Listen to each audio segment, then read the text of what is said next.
En este video vamos a revisar el derecho de acrecimiento. ¿En qué consiste este derecho que, entre tantos otros derechos, parece atípico? El derecho de acrecimiento consiste en que la porción del heredero que falta y no lleva su parte en la herencia aumenta la de los otros asignatarios. De manera que si falta uno de los herederos universales, su parte en la herencia va a favorecer a los demás herederos universales, pero no beneficia a los herederos de cuota. Veamos, los legatarios, conforme al 1104, los asignatarios a título singular con cualquiera palabras que se les llame, y aunque en el testamento se les califique de herederos, son legatarios, no representan al testador y no tienen más derechos ni cargas que los que expresamente se les confieran o impongan, lo cual, sin embargo, se entenderá sin perjuicio de su responsabilidad en subsidio de los herederos y de la que pueda sobrevenirles en caso de la acción de reforma. Lo que caracteriza esencialmente a los legatarios es que no suceden como los herederos en la universalidad del patrimonio, sino que en bienes determinados o directos. Ese auto, ese determinado vehículo o esa determinada obra de arte, etc. El legatario no tiene, por tanto, responsabilidad alguna por las deudas hereditarias, salvo las excepciones legales.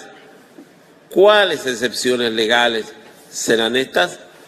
Primero, el legatario responde en subsidio del heredero, de manera que el acreedor hereditario debe entablar su acción primero en contra del heredero y a falta de éste podrá seguir al legatario.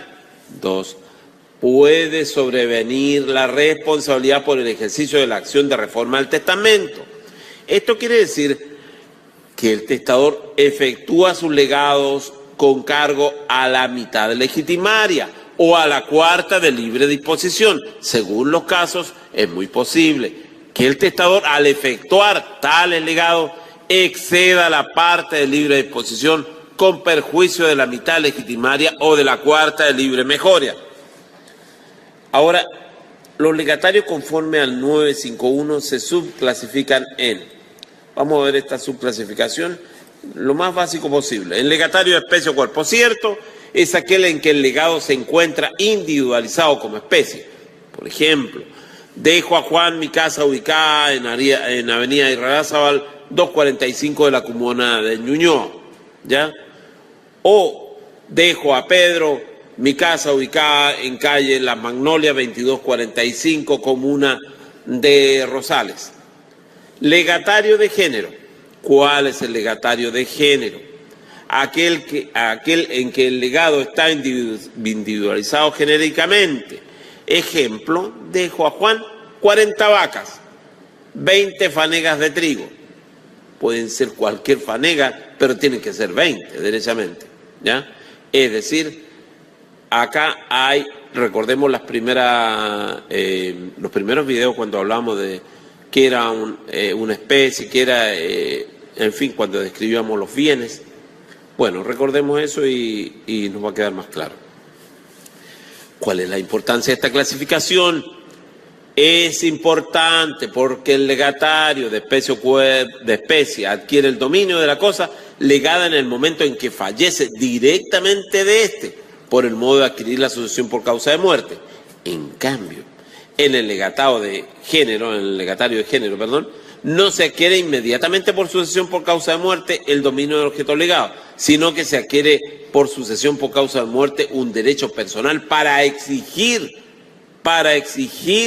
a los herederos o a aquel a quien el testador impuso la obligación a pagar el legado. El cumplimiento de este, por lo que el dominio del objeto legado se adquiere por el modo de adquirir tradición y el título será el testamento. No olvidar este aspecto, ¿ya? Que allí siempre hay preguntas en relación a este tema y surgen y parecen obvias. Bueno, ahora vamos a ver un cuadro donde vamos a tratar de dejar claras las diferencias entre legado y especie, el legado de especie y de género, para que quede clara esta idea. Ya, en cuanto a la acción de que goza el legatario, veamos en el legado de especie.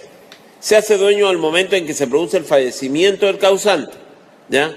Pudiendo perseguir el bien legado, invocando la acción reivindicatoria, incluso contra de los herederos, porque es un propietario que no está en posesión. Y después viene el legatario de género. No se hace dueño por el solo fallecimiento del causante. Solo goza de una acción personal en contra de los herederos para reclamar el pago del legado, no pudiendo ejercer una acción real. En cuanto a la adquisición de los frutos,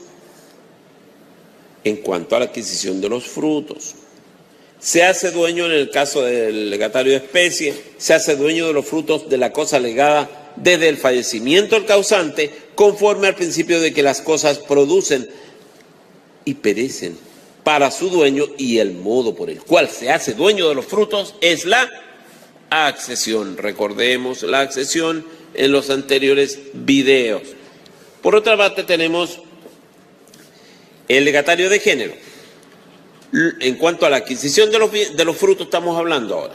Los frutos no pertenecen al legatario de género desde el fallecimiento del causante, sino desde que los herederos efectúen la tradición o queden constituidos en mora de cumplir el legado. ¿Dónde está eso? En el artículo 1338, número 2, ¿ya? Aspecto no menos importante, ¿ya? Entonces, este es un tema bien particular, lo hemos tratado de hacer como bien sucinto, de dedicarle un video por lo menos a este tema, porque a veces suele generar dudas, o bien se pasa por alto dentro de todo el conjunto de temas de derechos sucesorios. Entonces, por eso hemos dividido este tema. Esperamos que haya quedado claro.